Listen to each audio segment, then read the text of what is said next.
and click on Ctrl plus B. That's it. Ctrl plus B.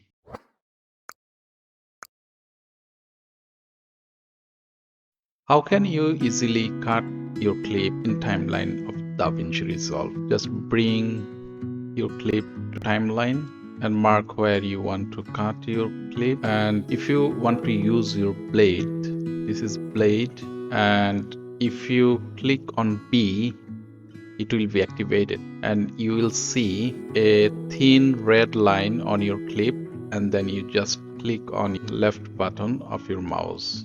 That's it.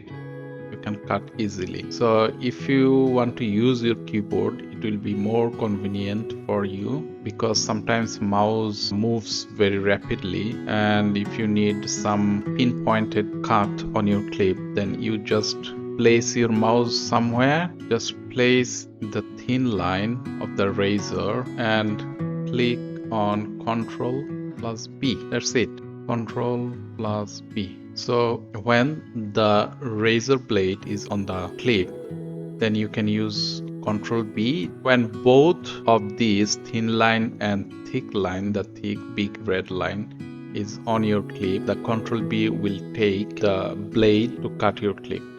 I'm using this. You see both the red lines on the clip. Then if I press Ctrl B, blade gets the preference in cutting your clips. If you want to activate your blade, you can press B, and to cut your clips you can use Ctrl B.